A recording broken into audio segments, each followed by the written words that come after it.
Today, we're going to hold up a mirror to the Elizabethan age. We're going to see how Shakespeare's plays weren't just a bit of fun entertainment, but, well, they were an incredibly clear reflection of a society's deepest beliefs, its biggest fears, and the absolutely massive changes it was going through. Shakespeare had this amazing line about a kingdom for a stage.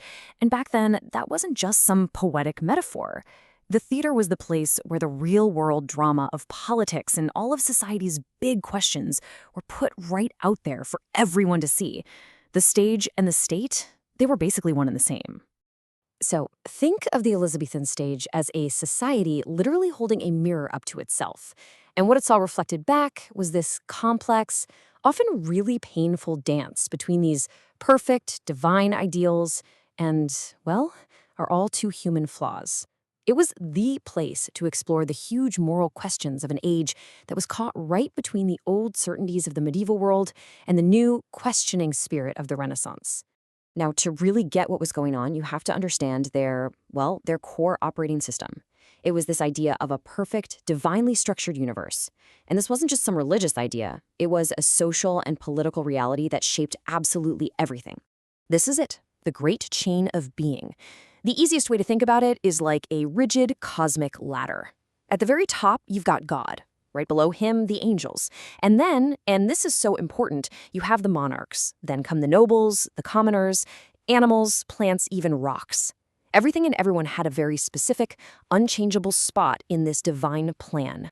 So what this means is that the monarch wasn't just a ruler. They were God's chosen representative right here on Earth. Their position was sacred. The health of the king or queen was directly tied to the stability of the entire universe.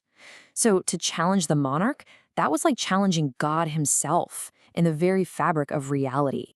Okay, so if the monarch is a reflection of this perfect divine order, how on earth do you maintain that reflection? Turns out, it was less about making policy and much, much more about performance. Kingship was the ultimate acting gig. I mean, seriously, a ruler like Queen Elizabeth I basically had no private life. Her entire existence was a carefully constructed show. It was a calculated performance for the judgment of her people. Every word she said, every gesture she made, it was all designed to project stability and power. And Elizabeth was a master at building this performance using very specific props, or what we'd call iconography. She famously used the Mask of Youth in her portraits to make herself look like some ageless, immortal goddess. She'd be painted holding a sieve to symbolize her virginal chastity, or an orb to show her dominion over the whole world. Every single image was a carefully crafted message. But here's the thing. Underneath all of that glorious public performance was an immense psychological toll. This was the real burden of kingship. For a monarch like Shakespeare's Henry IV, the crown wasn't some amazing prize. It was a sentence. It meant profound isolation and an absolute soul-crushing responsibility for an entire country.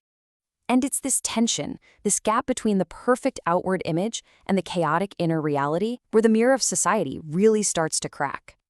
This growing anxiety wasn't just in their imaginations. It was being fueled by massive changes like the Protestant Reformation, new scientific discoveries. Their whole world was expanding and turning upside down. And all this anxiety found its perfect artistic voice in a style that was sweeping through Europe, Mannerism. You can literally see this shift happening in the art of the time. The High Renaissance, that was all about harmony, balance, and this kind of calm, idealized beauty. But Mannerism just throws all of that right out the window. Instead, it dives headfirst into intense emotion, distortion, and a really deep spiritual anxiety. It's the art of a world that feels, well, out of balance.